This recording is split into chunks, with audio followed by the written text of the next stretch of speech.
السلام عليكم ورحمة الله وبركاته.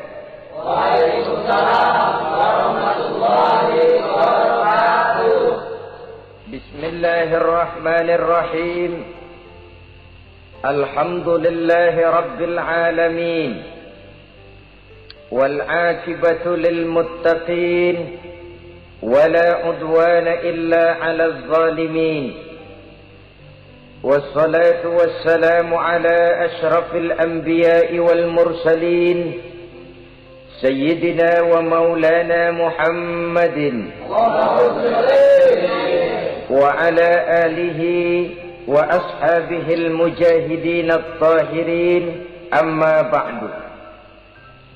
Saudara-saudara kaum muslimin rahimakumullah,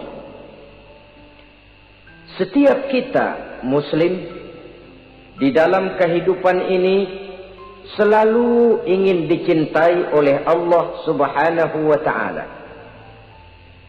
dan tidak seorang pun di antara kita yang hidup ingin dimurkai oleh Allah Subhanahu wa ta'ala. Jangankan lagi dimurkai Allah, dimarahi tetangga saja kita kadang-kadang sudah merasa tidak enak. Padahal bagaimanapun, kalau sekadar dimarahi tetangga, kita masih bisa menghindar, pergi atau pindah ke tempat lain. Tahun depan kita kembali lagi, barangkali sudah bisa berdamai. Tapi jikalau Allah yang murka kepada kita, padahal alam ini adalah miliknya belaka, rasanya kemana lagi langit tempat kita bernaung, dan kemana lagi bumi tempat kita berpijak. Setiap orang ingin dicintai Allah, tapi tidak setiap orang mau melakukan perbuatan-perbuatan yang kalau dikerjakannya Allah akan cinta kepadanya. Dan setiap orang tidak ingin dimurkai Allah, tapi orang kadang-kadang tanpa sadar melakukan perbuatan-perbuatan yang justru dimurkai oleh Allah Subhanahu wa ta'ala. Pada pertemuan kali ini ingin saya sampaikan kepada hadirin satu hadis qudsi, di mana Allah Subhanahu wa ta'ala berfirman melalui lisan Nabi besar Muhammad sallallahu alaihi wasallam, "Uhibbu thalathan wa hubbi li thalathin ashad." Aku cinta, kata Allah, kepada 3 macam golongan manusia, tapi aku lebih cinta lagi kepada yang 3 macam lagi. Jadi ada yang sekedar dicintai Allah, ada yang lebih lagi dicintai oleh Allah Subhanahu wa ta'ala. Siapa mereka? Mari kita ikuti satu persatu isi daripada hadis qudsi ini. Yang pertama, uhibbu ahlas sakha. Aku cinta, kata Allah, kepada orang-orang yang pemurah.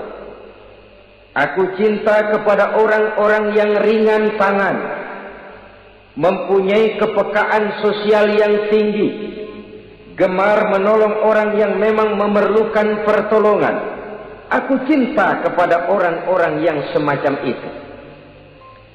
Saudara-saudara kaum muslimin rahimakumullah, di zaman sekarang ini, seiring dengan makin tajamnya persaingan hidup, makin tingginya tensi ekonomi, antara tenaga kerja yang masuk pasaran dengan lapangan kerja yang tersedia jauh dari memadai, gaya hidup orang sumsumtip semakin individualis. Timbullah sikap hidup elu-elu, gua-gua. Kepekaan sosial mulai lentur dan luntur, tapi tidak terwujud di dalam kehidupan sehari-hari. Padahal agama mengajarkan Allah cinta kepada orang-orang yang bermurah tangan, gemar melakukan pertolongan, peka melihat penderitaan dan kesulitan orang lain. Adalah Allah melebihkan rezeki sebagian kita dari yang lain. Dimaksudkan untuk saling tolong menolong, bahu-membahu dan bantu-membantu. Sehingga dengan demikian, apa yang disabdakan Nabi dalam hadis, Ar-Rahimuna yarhamuhumur Rahman, irhamu ahlal ardi yarhamkum man fis sama. Orang-orang yang punya sifat belas kasih akan dikasihi oleh Allah Subhanahu wa ta'ala. Sayangi yang di permukaan bumi, nanti yang di langit akan sayang kepadamu, akan turun rahmahnya kepada kita bersama. Alangkah nikmatnya kehidupan ini, jikalau yang berkuasa menyayangi yang lemah lalu melindunginya, jikalau yang alim menyayangi yang awam lalu membimbingnya, jikalau yang kaya menyayangi yang miskin lalu mengulurkan tangan memberikan bantuannya, akan terciptalah rahmah dalam kehidupan.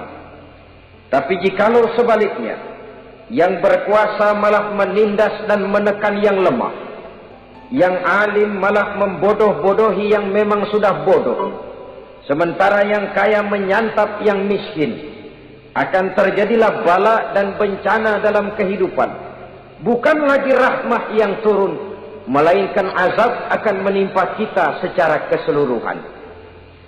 Begitulah, terdapat tirai halus yang memisahkan kita dari konsep ajaran agama kita yang luhur.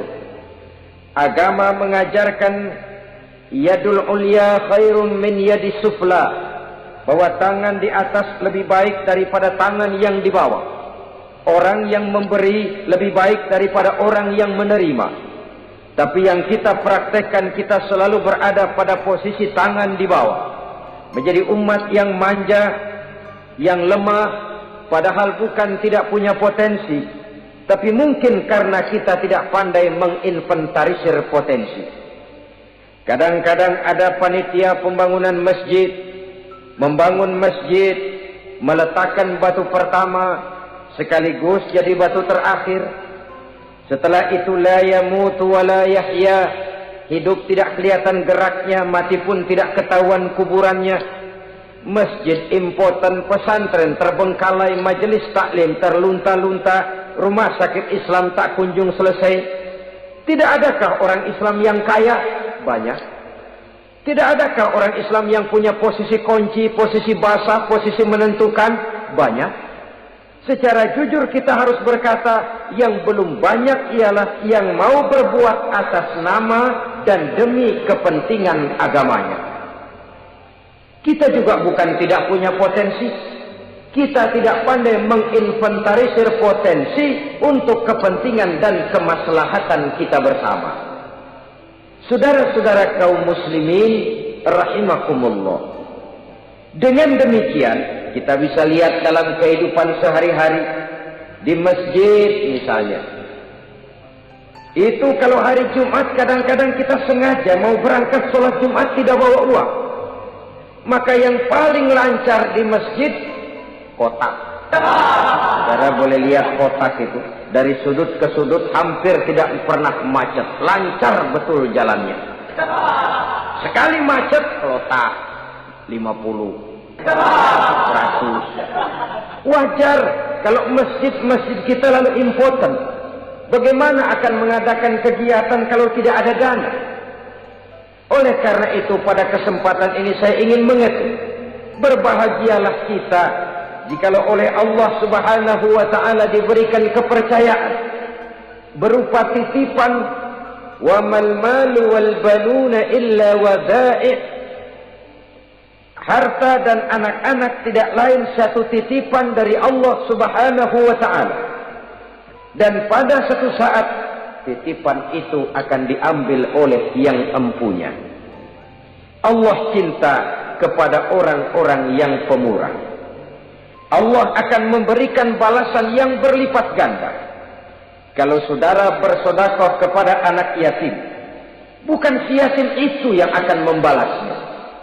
Kalau saudara membantu pembangunan masjid, bukan panitia masjid yang akan memberikan ganjarannya. Kalau saudara membangun pondok pesantren, bukan kiai yang punya pesantren yang akan memberikan balasannya. Allah Subhanahu wa ta'ala melalui jalan yang tidak kita sangka-sangka melalui jalan yang dalam istilah Quran disebut min haitsu la yahtasib, melalui jalan yang tidak pernah kita hitung, kita sangka sama sekali. Jalan gaib yang hanya Allah saja yang maha tahu. Sebaliknya, wa hubbi lil faqiris sakhi asad, kata Allah. Aku cinta kepada orang-orang yang pemurah, tapi aku lebih cinta lagi kepada orang-orang miskin yang pemurah. Orang kaya pemurah, Allah cinta. Orang miskin pemurah, Allah lebih cinta. Kenapa? Kalau orang kaya sodakoh 5.000 rupiah misalnya, orang miskin pun sodakoh 5.000 rupiah, sama jumlahnya, sama ikhlasnya, sama halalnya, tapi besarnya pahala lebih besar sodakoh si miskin yang 5.000 rupiah itu ketimbang si kaya yang juga 5.000 rupiah.